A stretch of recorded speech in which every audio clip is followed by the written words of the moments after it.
Surrender means to let go to the soul, to give back to the soul. So when you surrender something, naturally you return to the essence of who you are. It's very paradoxical, but it's the truth. It works like a charm every single time. Like anytime you have a problem and you surrender that problem or issue, it resolves itself. Like some resolution appears in your life. Somebody shows up, something shows up, something happens. Born in 92 on the block with the sharks. Come from a different cloth, y'all would get ripped apart. You want it diamond, then you gotta get it in the dark. We dropping nuggets like Carmelo went to Rucker Park. Now we eating from state to state, we scrape the plate. I put my eggs in a basket, took a leap of faith. I took a chance, now we grow and see the impact. Decoding success with special guests, now let's bring Matt. Panache, first and foremost, I'm so excited that you are back on the show after numerous years, and I want to start off with this question here. We have a lot of people that are high performers in this community, people that might even identify as a black sheep and may have used their pain to fuel their success. And they're getting to a point now where they're curious, how does one balance ambition, striving for more, with surrender? It's a great question. I think that the two aren't mutually exclusive. I think that they're both actually very interconnected. It's just that people don't make that correlation in their minds. And I think that there's a gap in understanding and experience that we can really anchor that for people right now. So basically what you shared was beautiful. You know, so many people have accomplished so many wonderful things. And subsequently they get to a point where they realize that it's kind of empty and vacuous and not what they thought it was going to be.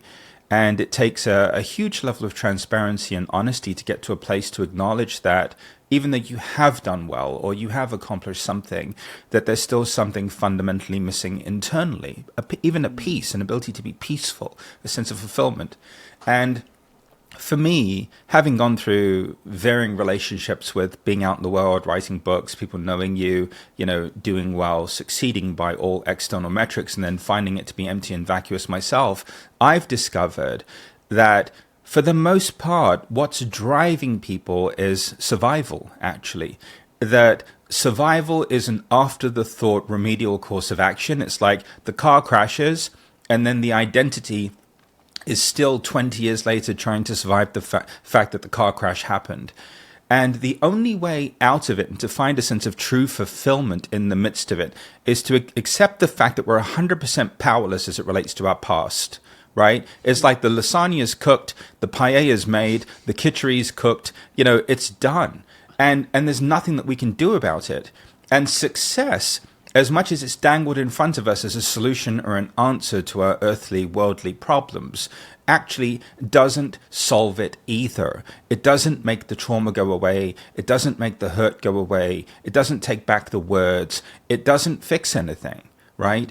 And so success as a remedial course of action is like having a car crash and then inventing airbags. Yeah. Right? Yeah. It's an afterthought, And so how we find freedom of it is by, first of all, getting in touch with where the success is being fueled from, and really being clear. Am I doing this to prove that I'm not like my mom and dad, or that I'm not like my circumstantial situation? Or am I doing this because it's authentically aligned with my heart and coming from a place of service and contribution? And for me, I can tell you that every day, waking up every morning, doing Call to Calm, we're now like 1,541 days into it, totally for free, and just being of service brings me more joy than any book deal, being on any stage, delivering any keynote, being anywhere, has ever brought me. And the reason is because that is really why we're here, is to be of service to each other and to uplift each other. Yeah, you have most definitely been of service. I mean, you're of service to our community right now. So again, thank you for that. But I'm really curious, right? Because I've done, let's just say 356 or 7 of these podcasts. And everyone I talked to, for the most part, had to learn that success isn't going to heal their past, essentially the hard way. Like, why do we have to learn that the hard way? Because we're so programmed, right? Hypnotized and brainwashed into believing that success is a solution. in the same way that people are led to believe that enlightenment or some metaphysical or spiritual event is a solution. So it takes the direct experience of it to finally be freed of the hypnosis of it and the perception of it. And so, so many people have to go on and amass incredible fortunes and fame and whatever to realize firsthand that they were sold a bill of goods, that's not it, right? But until you've experienced it, how do you know that it's not it, right? So, for example, if you're blaming poverty for the reason why there was so much chaos and turmoil in your life, and then you take on this responsibility of becoming wealthy and generating money and becoming overly responsible for everyone, until you've accomplished that, there's no amount of somebody telling you that that's not going to make a difference that's going to be relevant. You're just going to discard it. You're not going to be able to hear it. Why? Because you haven't exhausted that potential and that possibility. So the blessing is that so many of us in these post-pandemic kind of years are realizing that the veneer of the fame, the success, the fortune, the drive, the will, all of that isn't what it's cut out to be, actually. And it comes at a great cost and a great price. And sometimes that comes at the cost of our relationships. It comes at the cost of our own well-being. It comes at the cost of our heart more often than not. It comes at the cost of our integrity and our truth. And that's just a price that's not worth paying.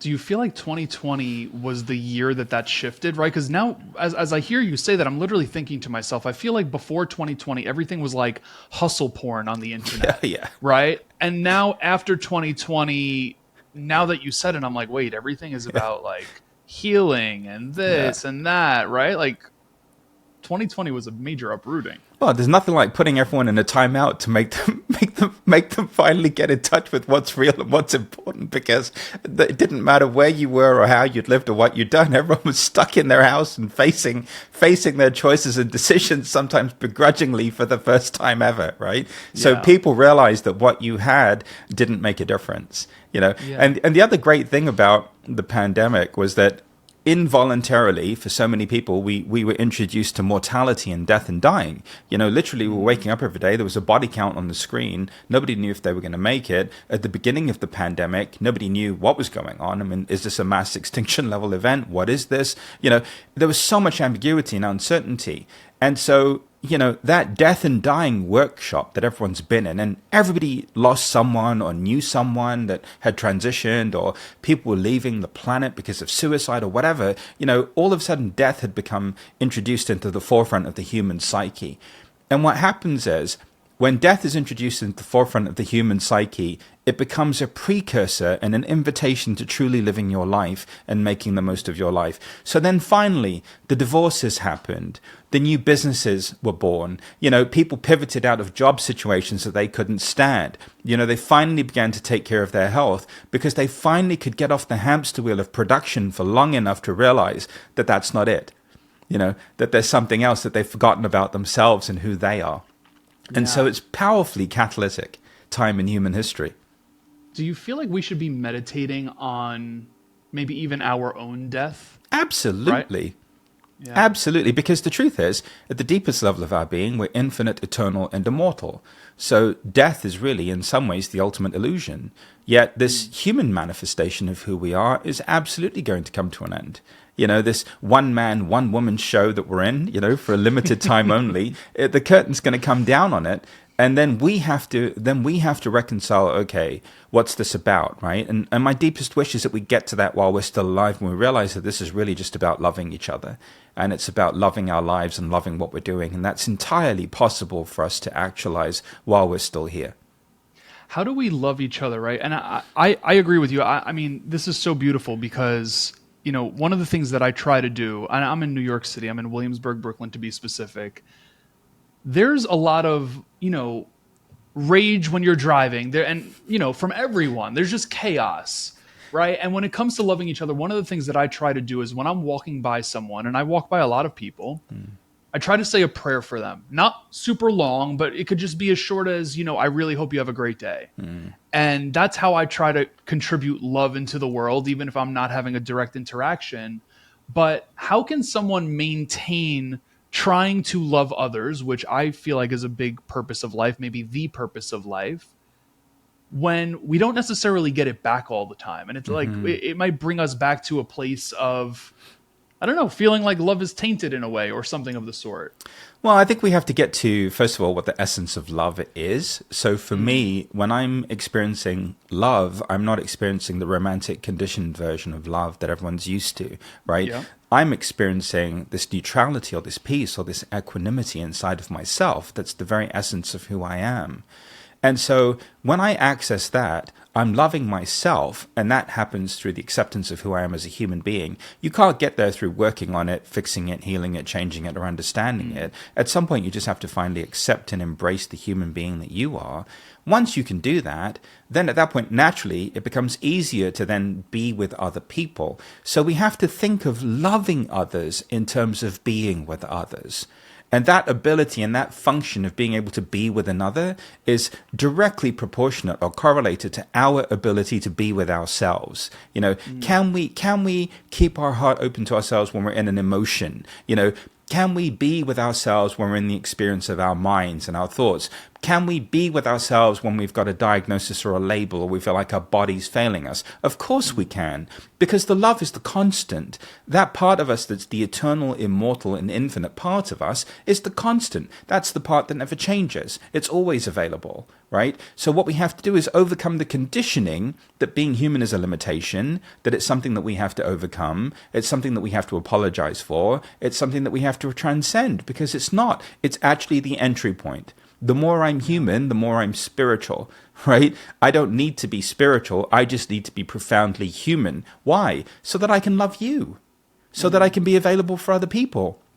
If I'm unwilling to be the very thing that I am, then I cannot deliver my love into this world. I can't deliver my contribution into this world, right? Yeah. And so we have to get to a place where we end our resistance or our surface level tension of friction around being a human being. And when we get that, we open up to this broader infinite potential that's present in everybody. Call it whatever you want. It doesn't matter. It's there, and it's patiently waiting for you. Can you love someone else if you don't truly love yourself? And it doesn't have to be romantically. So very hard to love another person when you haven't fully accepted and embraced yourself, because at that point you're having a conditional relationship with yourself, so then you're just going to have a conditional framework with everyone else, right? So for example, if we buy into this societal conditioning or programming that anger is wrong or bad, then when you're having a moment of anger, you're going to shut down as it relates to yourself. Instead of offering yourself empathy and compassion and recognizing that you're just experiencing an emotion and opening your heart to that part of you, all of a sudden you withhold from that part of you, have an aversion to that part of you, and now you've denied yourself the very love that allows that anger to be met, to dissipate and dissolve. Are there any signs that you truly do love yourself? I'll give you my sign. So Okay. I love New York. I when I first moved here from London, I lived in New York on 54th and 7th. And Okay. And when I first lived in New York, it was overwhelming because I was just not used to the sheer volume of people. Even having come from London, New York was on another level, right? Because, you know, it's just a whole other thing. I love that city with all of my heart, you know, and all that I am, for everything that it is. And after a while, I went back again. I've had the pleasure of going back to New York, you know, several times after I've moved away from there. And I can tell you that there was a singular moment right after I'd gone through everything with Celeste. You know, she had a heart transplant. You know, she was in the hospital for 18 months when she was born. And this was right after, you know, the most intense pain that you could ever experience as a parent and the powerlessness that you could ever feel. I'd gone through that.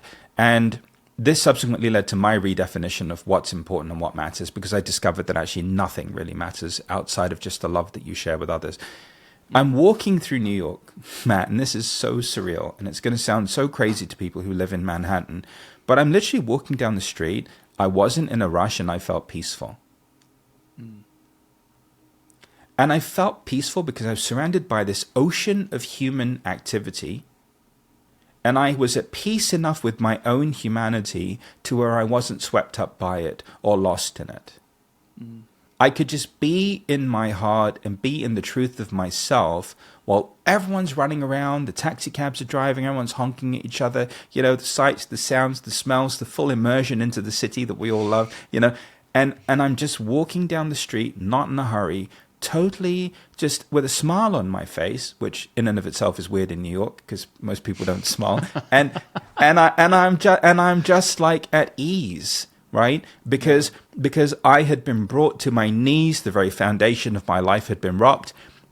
I went through the death and dying workshop before everyone else did. Yeah. And subsequently had come out of the other side of it. And once you've gone through something like that, you can't help but love yourself, and you can't help but have empathy and compassion, because it's really the only way that you make it. Yeah. See, and that brings me back to, kind of what I was asking earlier, right? Like, do we have to get to those rock bottom moments? Or maybe it wasn't rock bottom for you, Panache, but like those lower moments in life that are inevitable, we don't want to face, but they're just a part of the journey.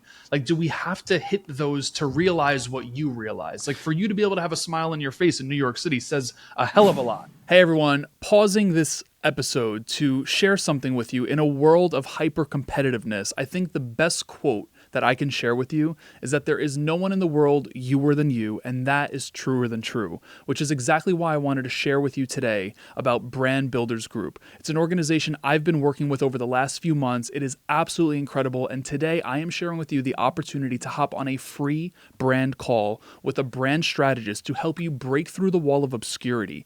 We are in a hyper competitive space at the moment, whether it be on social or with your podcast or with your blog or with your books or getting on stage. No matter what your endeavor is, this is an opportunity for you to hop on a free strategy call with someone from the team to be able to help you navigate the waters of making sure that you are breaking through the wall and taking advantage of all of the opportunities that you most definitely deserve. Again, there is no one in the world youer than you. So no matter what the problem is that you solve, there might be other people that are out there that also solve the same problem, but there is a strategy that can be placed into your initiatives that will help you break through that wall with speed. So I want to share this with you. It is freebrandcall.com/Matt LeBris. That is going to be in the show notes of this episode, whether you're tuned in from audio or through YouTube, whatever it is, freebrandcall.com/Matt LeBris. Yeah. I don't think that we have to hit rock bottom. I think that we just have to accept the fact that we're 100% powerless as it relates to our past. What keeps us distanced from the power of the present is the fact that we keep going back and thinking that the past is an open book and we can rewrite, our history, and we can't do that. It's done and dusted, right? Yeah. And we have to leave it that way. And so more and more, we're beginning to realize that we're 100% powerless as it relates to the past. There's nothing we can do about it. And as soon as we do that, naturally we begin to find an entry point into the present. We begin to find an entry point into that peace and that smile on our face, even in the middle of a busy day in Manhattan, where everyone's rushing around to get somewhere. So does it have to be that way? No. It had to be that way for me so I could experience it, so I could sit here and have this conversation with you. But does it have to be that way for everyone else? No, it doesn't. Yeah. I really appreciate what you just shared. You accepted what was, right? And that's exactly what you're getting at. Like, you're not trying to rewrite the past. So my question then becomes, what would be the steps to doing so? Like, it almost sounds like it's like you have to let go of control, but how do you let go of control? Well, so control in and of itself is a total illusion. So you have the illusion of control, and the illusion of control only exists at the level of the identity. So we're going to have a deeply woo-woo out there, somewhat crazy metaphysical interaction now. Are you ready? I'm so ready for that. Okay, perfect. So the only version of this that makes sense to me is predetermination, that all of this has already actually happened. And the only reason why I can say that is because, like, how did you and I meet each other? Like, how does any synchronicity or connection come into being, right? There has to be some basis for all of this already happening in order for us to be experiencing it. So we have the illusion of free will, of course we do. But at the same time, if you really look at religion or spirituality or any profound realization that anyone's had through spiritual exploration or just through some spontaneous awakening, everyone comes to the same conclusion, that there really is some journey here that's unfolding. The creation isn't happening in the moment. The creation happened all in one go, and that we are actually just experiencing creation as it's unfolding in real time. And so the peace comes from knowing that you can't mess it up, you can't do it wrong, that there's a perfect unfolding happening here. And when I use the word perfect, I'm including everything. I'm including the trauma, the pain, the hurt, everything, because it's all made us who we are. It's a part of the human experience. And then ultimately it's the acceptance of it that then liberates us. So the illusion of free will is what keeps the door open to the past. Right? And this false notion of creating in the moment keeps people confused and in incompletion. Once you accept that the past is done, then you no longer need the illusion of free will. And you also no longer need this identity that's an afterthought, like a piece of remedial action that you've introduced after the fact to try and make sense of what happened. All of that time, effort, and energy on fixing, healing, changing, and improving is gone. And now you can just begin to experience life, you can begin to live, you can begin to be alive and be available, for everything that life wants to bring you. And so we have to challenge a few conditioned concepts and ideas and recognize that there is really a synchronicity and a predetermination unfolding here that at the egoic level we're merely taking credit for. However, it has nothing to do with us, it's just unfolding. That is so freaking good. I feel so seen, but I also have to call myself out, Panache, because as you shared that, the first thought in my mind was, well, I want to know what happens in Matt's life. Like, how does Matt, I don't know if it was for control purposes or because I wanted to change it, but instantly, that was my preconditioned response. But I will also say, I feel very seen by you right now because there are so many times I feel like I have lived a moment. Yeah. Deja vu, whatever it is, right? And I had a buddy years ago when I was working with one of the sharks from Shark Tank. We were in the back of a cab. I'll never forget it. And I'll be fully transparent. It was after our Christmas party. We were on the way to a strip club. We were 25 years old. And I had a deja vu moment. And he said, Matt, it just means you're where you're meant to be. Yeah. And I have looked at it like that since then for the next 7 years, or the last 7 years, I should say. Would you agree with that? Is that what deja vu actually is? Totally. You always know. You always know, right? So here's the thing. The illusion is that you and I are separate souls, or that everyone here is a separate entity in and of themselves. No, we're individual expressions of the same source, the same energy. When I experience the truth of all of us, we're all the same energy, we're all the same love, all the same being. We're just having a wonderful, unique experience of the same truth. So right now, 8.4 billion people are experiencing the same thing from 8.4 billion different perspectives, right? And that's just human beings, right? So when we meet each other, we really are meeting ourselves. We're just meeting a different manifestation or expression of who we really are. When I look at my life, it doesn't make any sense, Matt. Born in London, right? Mother applied for a green card in 1989, that I didn't even know that I wanted. I knew nothing about America. Well, my whole life was in the UK. My family was there. Everything was there. And I got it in 99. And then at that point in immigration history, you had to either use it or lose it. And so at that point, I'm like, okay, well, let me go to America and experience it firsthand.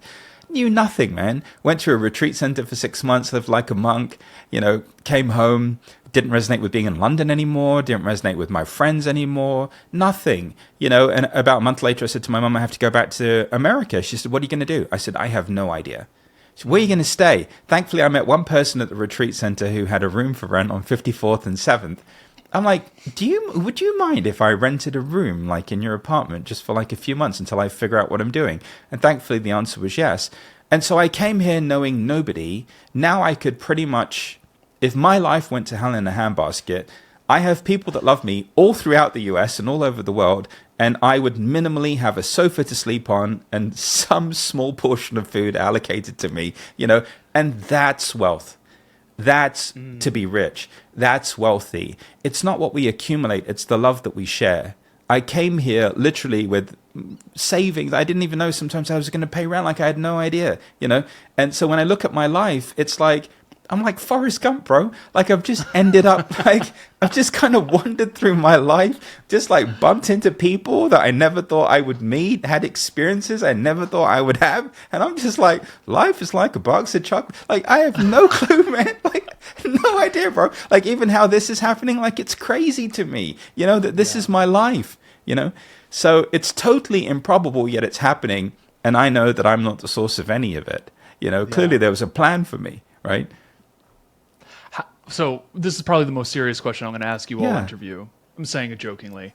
Better nightlife, London or Manhattan? That's tough, bro. That's tough. It depends. I It depends know. on the night. So you're not all gonna like the answer, you New Yorkers. But from a music perspective, when I was in London, like drum and bass was rocking out. Like House and Garage just started. Like we were starting to have hits in the charts. So from a music perspective, like an underground music perspective, sorry, I'd have to choose London. Fish and chips, I'd have to choose London. New York wins everything else. That's it.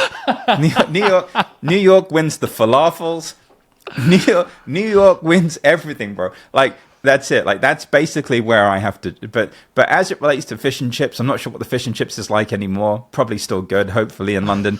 The football, obviously, that you actually play with your feet. That's still better over there.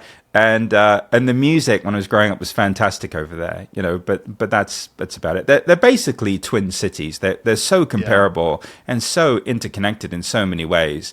It's the same manifestation just in a different area. And it's wonderful. It's wonderful. And in just a few years, you're going to be able to go from New York City to London in 60 minutes. Allegedly, yeah. It's going to be great, wild man. Stuff, man. Yeah. Wild stuff. But hey, I have a hypothetical question, right? Yes. And this is something that, right, this is our second engagement, your second time hopping on the pod. Again, thank you for that. And I do want to point people in the direction of the last podcast we did, because we dove into your story a lot more, right? The upbringing in London, obviously, being in the nightlife scene, clubs, so on and so forth. Yeah. But I would be really curious to know, how would my life, and again, hypothetical, how would my life or our audience's life be different if we knew what Panache knows? You'd wake up happy. You'd wake up peaceful. You'd never waste a moment of your life. You'd love everyone in your life. You'd admire every human being in your life like a piece of artwork. Just like you walk into an art gallery and you're like, wow, that's amazing. You might not get it, but you can't just help appreciate the fact that it's amazing, and you'll find this place of being profoundly present to where you're almost just flowing through your day. Right. And it's like surreal. It's the difference between surviving your day and needing to micromanage and control every single area of your life to now being able to almost glide through your day and flow through your day and appreciate everything. And I love hanging out with my kids. I love hanging out at home. I love spending time with Jan. We were joking, my day job is now I'm an Uber driver for my kids. Every morning they hail a ride to school and I pick them up, hope I get a 5-star review, make sure the car's nice and tidy for them. I've become the chief procurement officer for Pokemon cards and sports cards. This is my life, man. This is my day job. So everything that I'm doing is for them. And I get to really have that. So success, being of service, doing everything in the world is not coming at the cost of my children or my marriage or my time with my parents or doing the stuff that I have to do for myself. It's actually holistic, because now success doesn't require me to be anything other than myself. I wake up in the morning, I'm me. I'm me now. I'm going to be me later. And it's that consistency that takes all the stress off of you, because you're not pretending. You're not faking it until you make it. There's no tension in it. It's effortless, because I've realized, like so many people are realizing, like you've realized, that actually we just have to be ourselves. Like if we're willing to just honestly be ourselves and be in the truth of our experience, everything works out.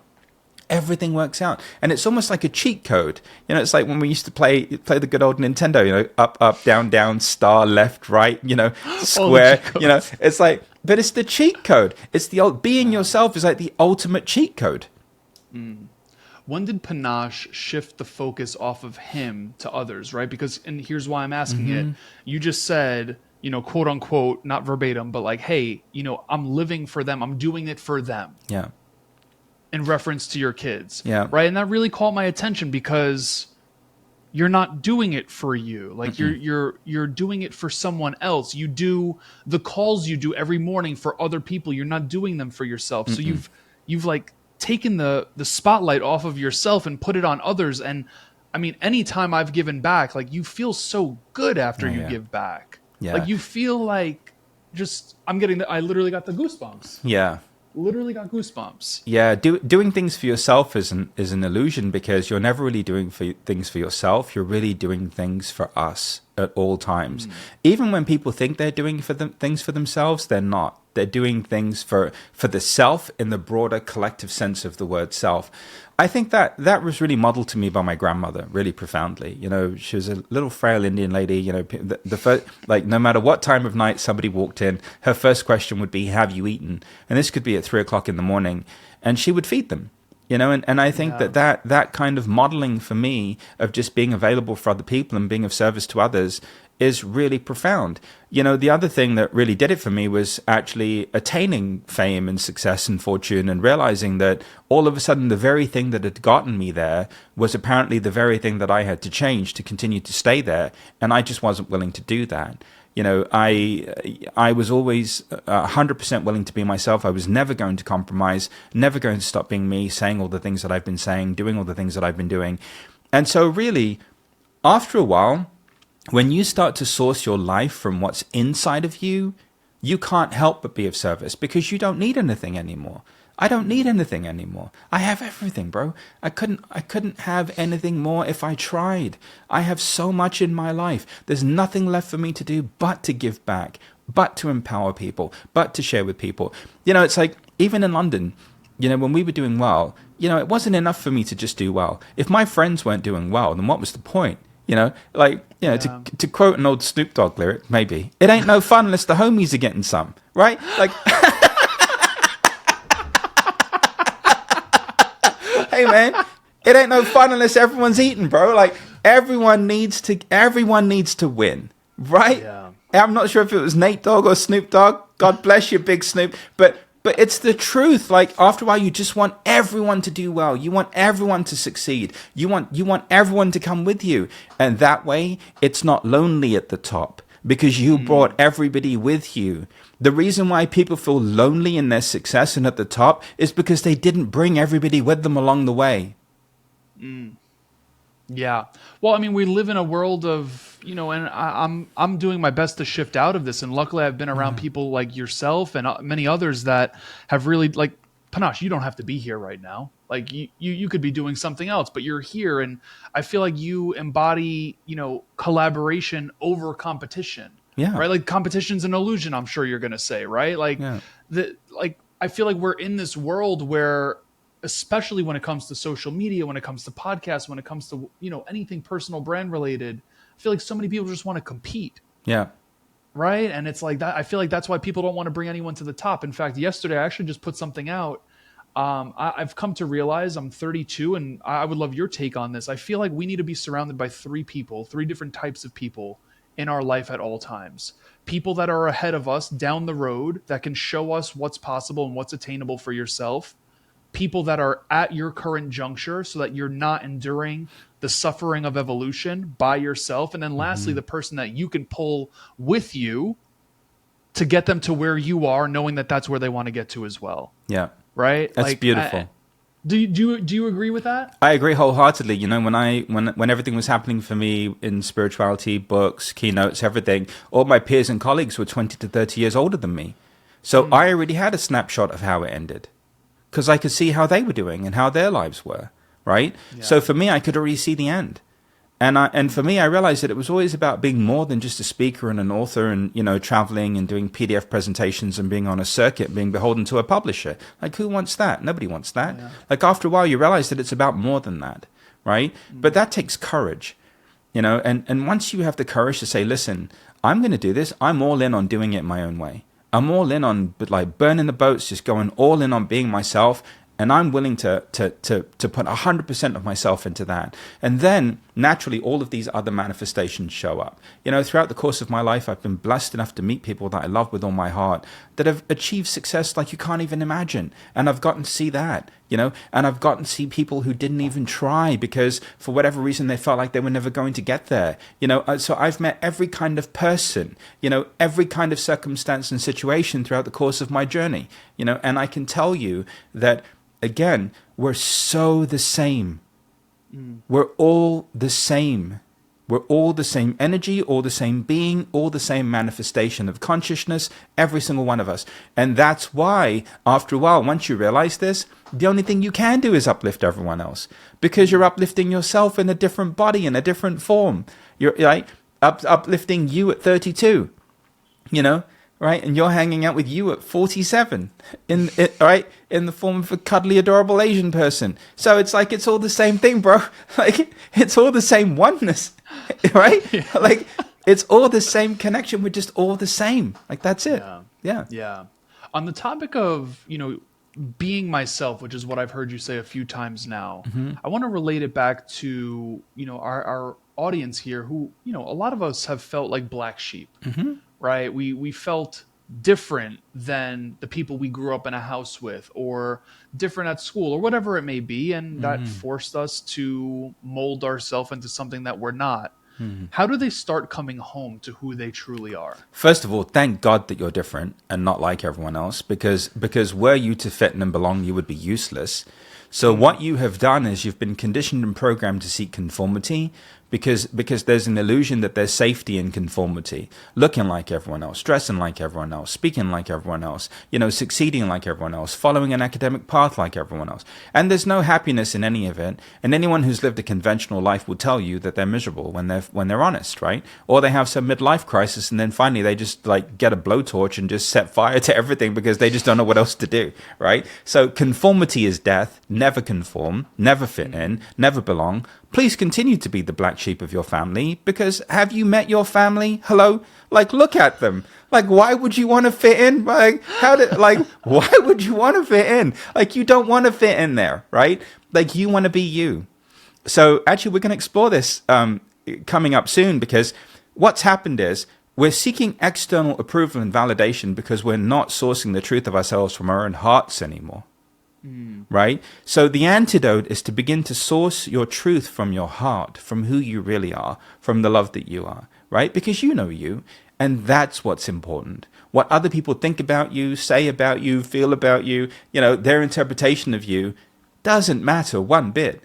What matters is how you think and feel and experience yourself. Once you do that, it makes family reunions fun, because you can just get out the popcorn and just sit there and wait for everything to pop off like it always does every time you go home for the holidays. And it's always the same people. But this time now you can just sit there and be the witness of it, because you know that you don't have to participate in it. You don't have to conform to it. You don't have to belong in the experience of it, that there's a freedom there that's available to you. There's such a power in just sitting there and witnessing. Yeah. Like literally sitting there and witnessing. I mean, I'm just thinking back to the evolution I've gone through, where I didn't want to be around people that I felt different. I just felt so outcasted. So I would find myself declining the invite for a family gathering around the holidays. Now I just sit there kind of with my lips quiet and I just observe. And I feel like that gave me so much power. And hearing you say like you get to witness things, I feel like that's the season I'm in. But what gets someone to that point? Like, obviously they're seeking that outside approval. They're seeking that external love. How do they shift it back to themselves? You're totally powerless as it relates to your family. They're going to be who they are. They're never going to be different. Everyone's going to be exactly the way that they are. Nothing's going to change in any of them. And you can just stop trying to have it be different. They're going to love you to the degree to which they love themselves, beginning, middle, end, grand opening, grand closing. That's about it. Like, after a while, you just have to realize that it's just done, man. Like, and this is the thing. It goes back to we're 100% powerless as it relates to our past. Yeah. That's it. Once we can accept that, then we can be at peace with it, and then we can just watch it for what it is instead of participating in it or constantly making ourselves wrong because we're not being loved, because we're not being approved of, because we're not receiving what we believe we should be receiving because of all the accomplishments and because of all the things that we've done or the way we live our lives, right? They can't see it in you because they can't see it in themselves. How are they supposed to acknowledge you when they can't even acknowledge themselves, right? So it goes back to the kitchery's already cooked, the falafel's already made, like everything's already done, man. It's like a done deal. It's done. It's cooked. Your family's cooked. Everything's cooked. It's finished. Like there's nothing missing. Like everything's done. Yeah. When it comes to that powerlessness in regards to the past, if someone did not take that lesson away, because you've said it 3 or 4 times at this point, what are they going to continue to experience, right? Like they're not going to get the payoffs of shifting their focus. So like, is it continued suffering? Just what is that like? They're going to keep living in some form of revisionist history and continuing they're going to stay on the hamster wheel of working on themselves, fixing, healing, changing, improving, because actually they're living in incompletion. So they're just going to keep perpetuating that incompletion, and it's horrible, and it's a vicious cycle. And they'll stay on it, and they'll keep working on themselves. They'll keep meditating, keep going to workshops, doing everything, keep making more money, the next business, the next business, the next jet, the next yacht, the next wife, the next relationship, the next husband, whatever. And there's no completion. There's no fulfillment to be found. And it's horrible. It's horrible. And so if you don't accept that you are powerless in relationship to your past, you will continue to live an experience of incompletion. And you will experience nothing but suffering. And I don't know how else to share it with you. I love you all. Like, if there's one thing that you take away from this, you got to get, man, the fact that it is done. Like, there's nothing that you can do about it. Listen, there's no random scientist dude texting you with a car that goes back in time, waiting on some Iranian terrorist with some plutonium who's going to propel you back to 1978 to make it better. Like, that is not going to happen. That's great in movies, but that's not real life. There's no back to the future, yeah? Like, there's just now and how we deal with now. And that's it. Yeah. In regards to this incompletion, because you just blew my mind there, fixing, healing, all of that type of, the meditating, are you saying that we shouldn't pursue that? I'm saying do it because you love sitting there with your eyes closed and love the smell of incense, but don't do it because you're fundamentally incomplete without it, or deficient without it, or vibrationally deficient without it. You know, I've used this metaphor a lot as it relates to personal transformation and spiritual development. You go to bed at night, your windows are clean, everything's fantastic. You wake up in the morning, all of a sudden your windows are just covered with dirt. You can't explain how they got there. And then there's a business card in your mailbox that's a window cleaning service. And this is what the majority of self-help, personal development, and spiritual transformation is. They're like, all of a sudden you're solving a problem that you don't have to solve. You're solving a riddle that you don't have to solve. Like, you're trying to fix something that doesn't have to be fixed. Just as much as you're powerless as it relates to the past, you're cooked too. You're done, right? Like, just accept the fact that you're done and dusted as well. And this is it. And let's move on. Let's get on with living life and make the most of being who we are, right? Because otherwise they hook you, and they'll just keep hooking you, because it's the next modality, the next teaching, the next book, the next workshop, the next guru, the next vibrational thing, the next whatever. And it's like there's no end to it. It's incessant, you know? So for me, my role is to make myself extinct in everyone's life. I want to be obsolete in everyone's life. My job is to make myself redundant, period. I'm like, and when we get to that point where I don't need to share anything anymore, I won't. I'm so happy. I'll just go back to driving my Uber, driving for my kids, and buying Pokemon cards and sports cards, or Labubus, whatever it is that they're into. The Labubus, man, those are a hot thing, man. Don't get me started on the Labubus, bro. That's a pod in and of itself. Those are a freaking hot commodity. Don't start me off on the big into energy Labubus, because we don't have the time. We don't have the time, Matt, to get into the big into energy Labubu situation. Man, that is so good. So it all comes down to what our intention is for whatever modality or vehicle we're choosing. Yeah, do it because you love it. Don't do it because you need it. You know, everyone's doing it because they believe that they need it. Don't do anything because you need it. Do it because you love it. Some people legitimately love meditating. Great, do it. But don't do it because you need it to become better, because that's just implying that there's something wrong with you or you're a mistake, right? You're not. You're exactly the way you're supposed to be. You've gone through everything you were supposed to go through, right? Now let's just please accept that and move on. Right? Yeah. Like we've had how many years of people working on themselves, personal development seminars, workshops, one thing after another, meditation, this thing, that thing, right? And look, where are we? Nowhere. Why? Because we haven't done the very thing that liberates us. You see, the only way to free yourself from the illusion is to accept the fact that you're living in one. Anything that you do in relationship to the illusion just further enmeshes you and entangles you in the illusion itself. I am entangled in the illusion, and I appreciate you sharing this because, and I don't mind sharing this publicly, but my therapist has wanted me to graduate therapy. Mm-hmm. The thing is, I love psychology. Mm-hmm. I think it I don't know, it just lights me up. Like, I think it's really freaking cool to see how the human operates. Mm-hmm. But I was told it's time to graduate, and I said, no, I don't want my diploma yet. And I feel like now that I hear this from you, it's like, I think I got to cut the cord. Well, no, you can just tell your therapist, listen, I'm not coming here because I need therapy. I'm coming here to hang out with you. So you can, so like, I could shift the intention. yeah, man. Yeah. So, hey, from now on, I'm going to come here so you can tell me about your day. What's going on in your life, right? And I'll become the therapist.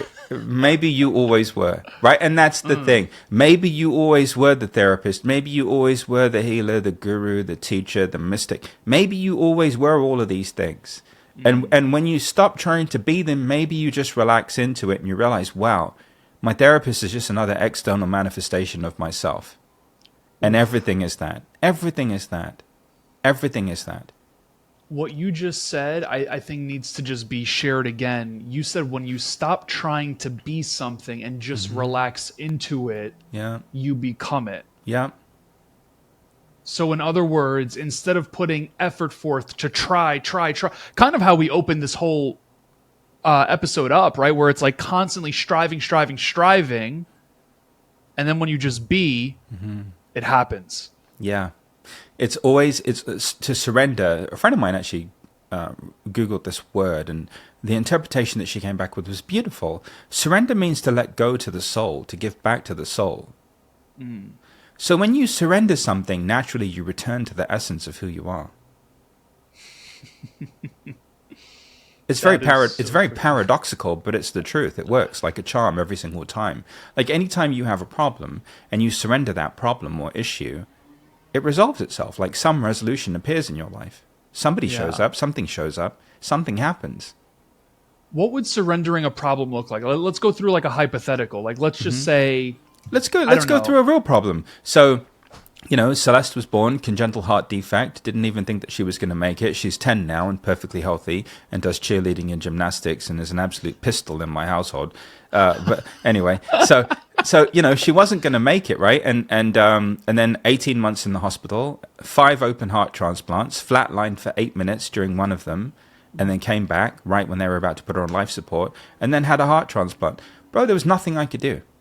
Nothing I could do. I'm Indian, but I'm not a doctor. There was nothing that I could do to help this kid. Not one thing, bro. Like nothing, right? Powerless, right? Yeah. And guess what? She's still here. I surrendered the outcome of her life. I had to let go of whether my daughter was going to live or die. Like that's the degree to which I had to surrender. And I did, and thank God I did, because I realized, wow, that's the entry point for every human being. The entry point for every human being is to let go. Is to let go. Literally. Yeah. What if, and first and foremost, I appreciate you sharing that, because I don't have kids, but I can't even imagine what that was like from a parental perspective. Yeah. Right? Like I'm sitting here in awe, and I'm just thinking to myself, like, I get jerked up when my dog is all messed up, sick or something, and I'm like, he's not even really from me. Right. Like, you birthed an individual into this world, and all of a sudden, that's taking place, and like I can't just, like, really strong. Like, you're a very strong individual for being able to endure that. What if you didn't have, or what if you did have more control of a particular problem? Right? So like you're saying, Matt, like I wasn't a doctor. So like there was only so much you could do, which was probably find the best medical care, so on and so forth. But what if you did have control of the problem? I think you still have to surrender it anyway. Period. Yeah. Like even if you have the illusion of control over it, you still have to let it go, because it's going to work out the way it's going to work out. Things are going to go the way they're going to go. Right? And at some point it's like, if we have this belief in spirituality and a higher power, call it whatever you want, at some point we have to start trusting in that.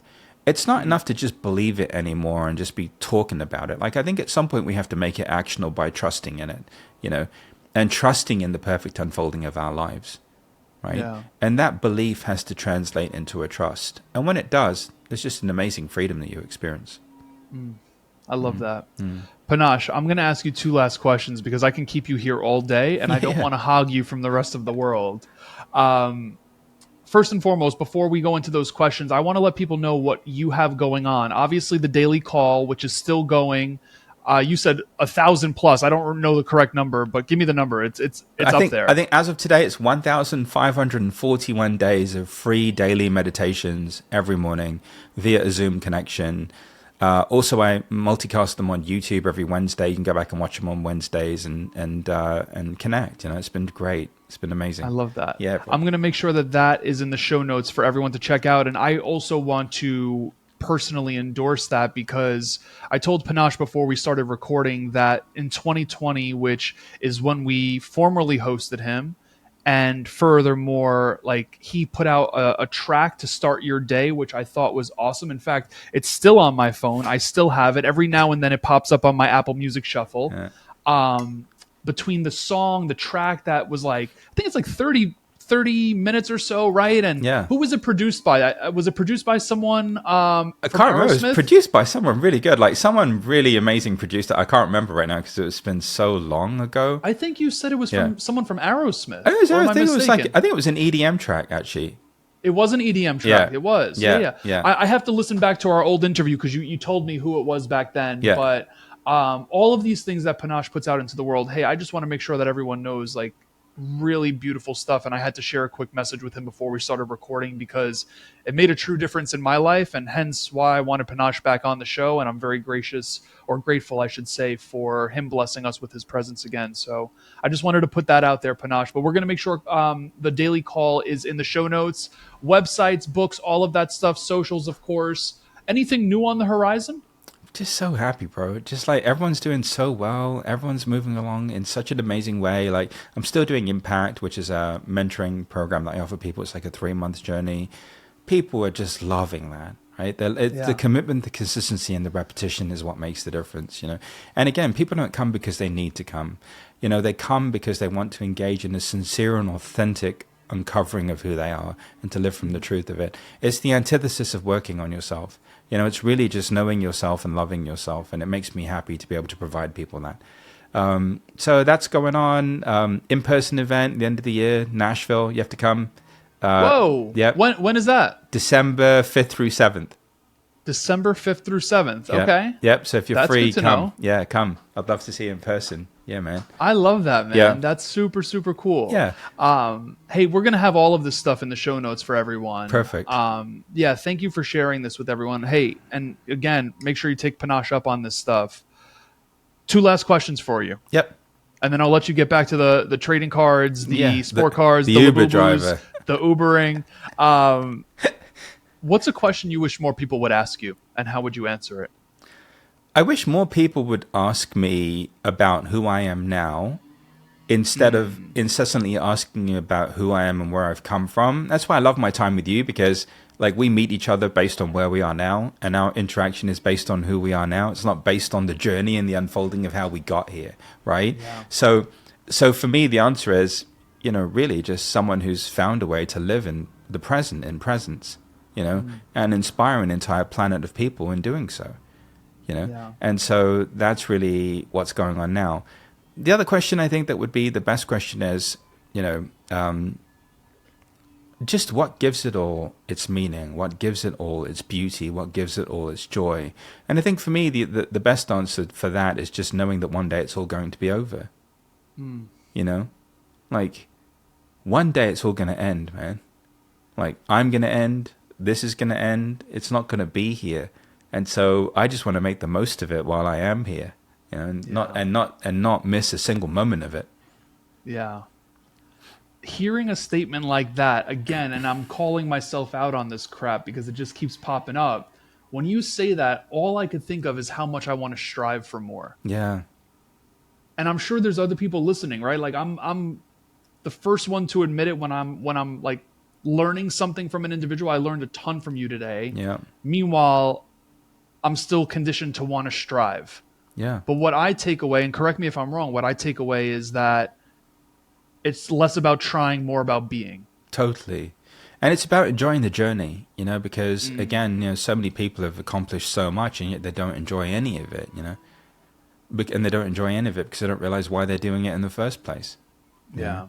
Eventually I got to a place where it just really nothing that I had meant anything anymore. Like I did everything, like I fulfilled every promise, drove every car I ever wanted to drive. Got to a point where I even stopped washing the car because I just didn't care anymore. Like it just got into a place where I was just so done with it all because it just didn't matter. What mattered was family. What mattered was love, connection. Like, this is important. I strive for this. If you want to strive for something, strive for this. Genuine, authentic connection with another human being. Strive for this because this is the stuff that matters. All the other stuff is just noise. Yeah, I love that. And again, I'm grateful because I feel like I was able to speak openly, and you've so graciously answered all of the questions, and with ease too. Like, it just very, very authentic and genuine, and I appreciate that so much. Yeah. Last question for you, Panache. You make it to whatever year you want to make it to, right? 110, 130, who knows, wherever it is. You get to do everything you want with your family because you've already done the other stuff. You've done the books, you've done all of the things. You see the kids grow up, all of that type of stuff. But you could only be remembered for one piece of advice. Like, when someone thinks of Panache's name, it's like, that's the piece of advice that's attached to his name. What is it? Do you, boo? Do you, boo? That's the first time we ever got that.